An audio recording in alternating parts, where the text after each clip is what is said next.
Essa é a BR-163, rodovia que começou a ser construída nos anos 70 e que cortou o Brasil, dividindo seus biomas. Junto com ela veio também uma expansão desenfreada do setor agropecuário. O desmatamento passou a fazer parte da paisagem e trouxe graves consequências para a vida animal.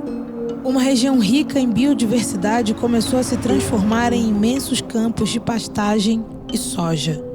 E basta olhar para o horizonte cinzento para ver que essa destruição não para. Nos últimos tempos a gente tem feito mais assim, combate ao fogo, né? Todo dia. Eu tô 45 dias longe de casa. Bastante. A maior dificuldade, eu acredito que é o esforço da gente, que a gente é pouco, né? E a gente está precisando de apoio. Agora é justamente o período que as pessoas ateiam fogo nos roçados. Eles estão se juntando para atear fogo tudo no mesmo dia, no mesmo período. Porque quando a gente observa aqui no satélite, aí tu observas que, nossa, tem vários focos e às vezes tu tem dificuldade de atacar todos os focos ao mesmo tempo. Então eles estão usando essa estratégia. Em outubro de 2023, o estado do Pará registrou mais de 11.300 focos de incêndio, formando uma extensa cortina de fumaça por toda a região. A gente pegou um criminoso com uma saca de livro, gasolina, tacou a gasolina, tacou o fogo e jogou na fonte. Aí quando a gente chegou lá já estava com uma extensão bem grande de fogo. Cada metro quadrado que é desmatado, naquele metro quadrado ali a gente tinha ararinhas azuis, a gente tinha capivaras, a gente tinha caititu, onças, então assim um monte de animais que tu pode observar que alguns estão até ameaçados de extinção. Então assim o desmatamento ele contribui diretamente para a extinção da fauna. A gente já resgatou muito jabuti, cobra, paca, tatu, são mais assim que vivem perto da estrada, entendeu? Principalmente os animais que vêm da queimada para se salvar, né? Aí a gente vai lá e salva alguns, infelizmente outros a gente não consegue salvar.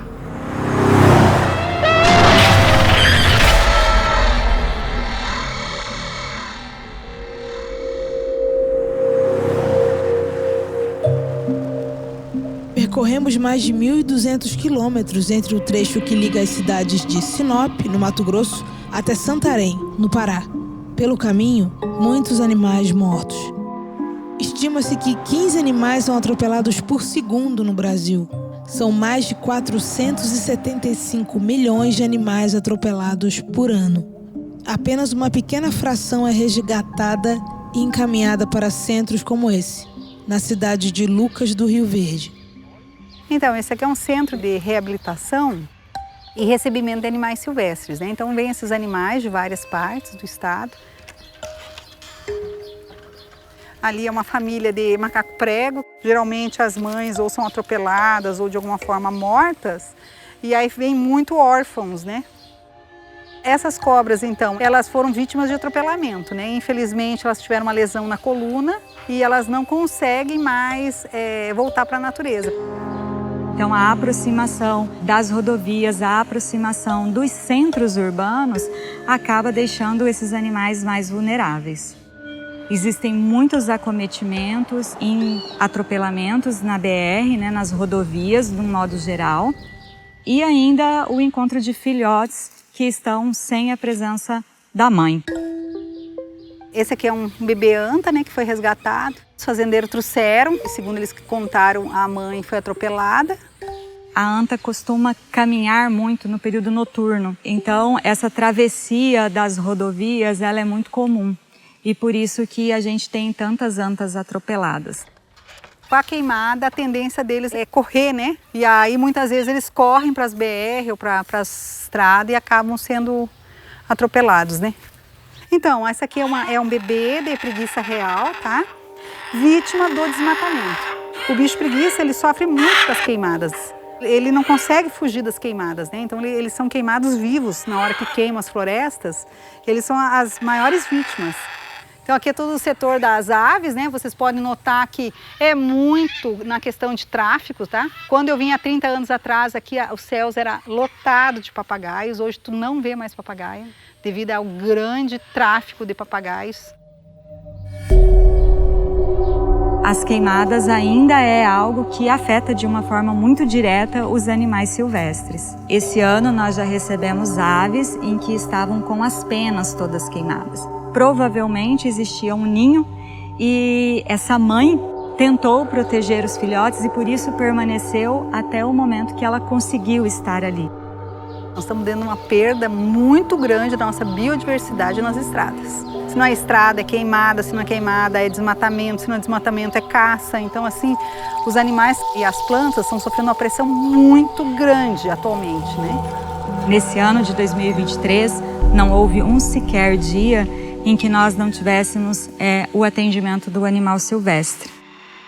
Essa é uma coruja suindara, né? Diz que ela bateu no para-brisa de um carro, ficou caída na BR. Essa também é a BR-163, ela perdeu a movimentação. Esse é um atropelamento, ele não é da 163, ele é um atropelamento que ocorreu próximo à Americana do Norte, acho que é 242.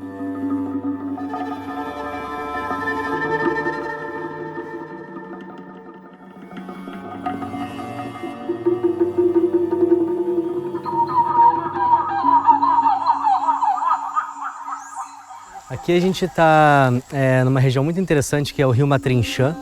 O Rio Matrinchã ele é um braço do Rio Telespires e a gente está aqui num pequeno fragmento de floresta que abriga duas das espécies mais ameaçadas de primatas da região, que é o zog-zog de Mato Grosso e o mico de Schneider. Eles já perderam muito habitat por conta da conversão das florestas nativas em pastagens, também com o avanço da agricultura, principalmente a produção de commodities, de grãos de soja e milho. São espécies tipicamente florestais, dependem da floresta para sobreviver, mas também têm sido ameaçadas por incêndios florestais, por rodovias e também por usinas hidrelétricas. Então aqui a gente está numa área muito pequena, cerca de 5 hectares de floresta, que foi desconectada tanto pelo avanço do agronegócio, como também por conta da usina hidrelétrica. E por conta dessa fragmentação, as espécies perdem a sua diversidade genética em longo prazo. De 2001 a 2020, o Mato Grosso perdeu 21% de sua cobertura florestal. Além do imenso prejuízo para a fauna, essa destruição ameaça também inúmeras comunidades tradicionais e impulsionam as mudanças climáticas, colocando em risco a vida de todo o planeta. Em 2023, a região norte do Brasil enfrentou a pior seca já registrada. Vocês estão vendo aqui o Lago Maicá. Pela primeira vez na história, esse lago do Maicá está dessa forma aí. Aí dá mais de 6 metros de fundura aí, quando ele está no tempo da enchente. Quando ele está cheio, dá mais de 6 metros de fundura. E olha como ele está aí. Está só a lama praticamente. Então isso aí é um reflexo desse grande desmatamento que está acontecendo na Amazônia, né? Então o reflexo disso vem a impactar diretamente os nossos territórios quilombolas. Uma das principais ameaças que os nossos territórios estão passando é com o agronegócio, com o avanço da soja. Não tem como não falar da soja dentro dos territórios quilombola, com os grandes pecuaristas também, que eles também destroem muito, então eles estão muito na região. E o mais recente nós estamos enfrentando com a construção dos portos, que é uma consequência do avanço da soja. O processo do agronegócio ele vai avançando muito, vai derrubando, vai acabando com tudo. E aí vai ficando só esse deserto de terra. E aí as consequências é o que nós estamos sofrendo hoje, E tem mais, a soja ela é extremamente segregacionada, ela não distribui riqueza, ela é extremamente concentrada. Pode observar quantos trabalhadores de cada comunidade conseguem trabalhar numa fazenda de soja, muito pouca. Nós temos casos aqui de comunidades que foram completamente dizimadas por conta da soja. As pessoas chegaram oferecendo grandes somas de dinheiro e assim, nossa, para eles aquilo era um tudo. Eles acabavam vendendo aquela área, acabava vindo para a periferia da cidade ou para as outras áreas florestadas bem mais intensas. Aí continuava a pressão por novas áreas, por novos desmatamentos. Eu sou Maria Ivete Bastos dos Santos, sou de um território coletivo que é chamado Pai Lago Grande, que é uma modalidade de reforma agrária O meu território é um sentimento de pertencimento, é meu lugar de vida. Mas a monocultura da soja veio e adentrou no nosso território da produção familiar, então expulsou muitos trabalhadores, titulou suas terras e conseguiu expulsar, porque o pobre e o pequeno sempre precisou de política pública. Então a reforma agrária para nós era sempre necessário que fosse política pública, que a gente não tem recurso para mandar legalizar uma terra com recurso próprio. Mas os grandes legalizaram suas fazendas e se apropriaram também, eles expulsaram, porque eles não usam somente da força normal de igual para igual, eles nos ameaçam. Eu sou uma mulher também que já vivi na pele ser ameaçada, marcada para morrer, já passei quase 10 anos sob proteção policial. É fundamental valorizar e aprender com quem resiste. Hoje, os povos indígenas representam menos de 5% da população no mundo, mas são responsáveis pela proteção de mais de 80% da biodiversidade do planeta.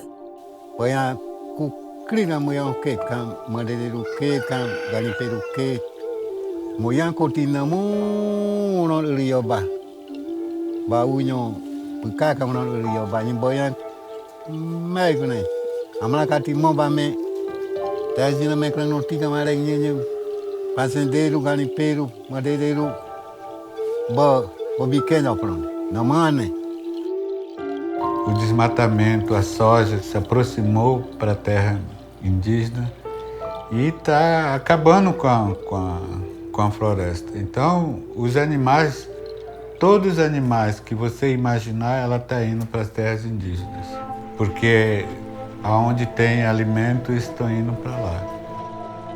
Aonde tem soja, eles jogam agrotóxico. Quando essa época, quando a chuva leva lá para o rio. E aonde que está essas aldeias, está usando esse rio, essa água contaminada. E também aonde tem garimpo, aonde que passa o rio, aonde que o pessoal já garimpou, tem a contaminação dos peixes também, pelo mercúrio. Então é uma atividade econômica extremamente concentradora que não ajuda a região. As pessoas têm essa onda de que o bem virá pelas asas do progresso. Mas o progresso para quem? Para poucos. E o restante das pessoas ficam à margem. Recentemente nós tivemos que autuar um grande produtor porque ele estava jogando defensivos agrícolas e na área dele tinha uma escola. A maioria das crianças foram atendidas no posto de saúde com intoxicação. Então, para tu ter uma ideia da pressão tremenda, não está nem aí, eu quero produzir, independente de quem esteja no meio. Se as autoridades estivessem mais preocupadas com o planeta Terra, né, com a Amazônia, eles poderiam investir fortemente nas comunidades tradicionais, né? Comunidades indígenas, comunidades quilombolas.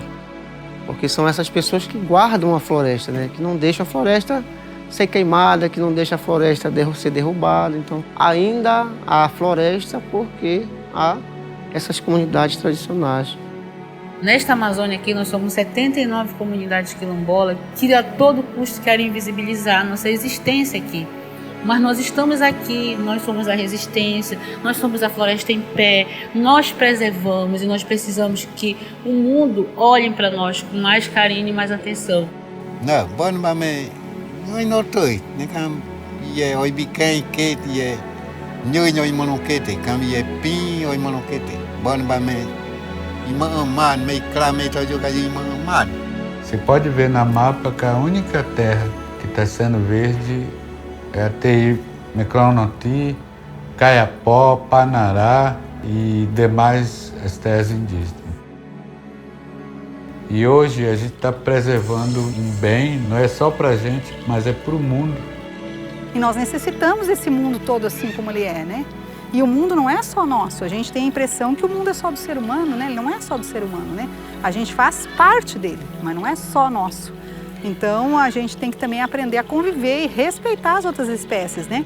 Que a floresta, né, é a nossa vida, né? E sem floresta não há vida. Então, por isso que é importante a gente guardar a floresta como se guarda realmente um tesouro muito valioso, né? O maior aprendizado, olha, que os animais, eles têm sentimento.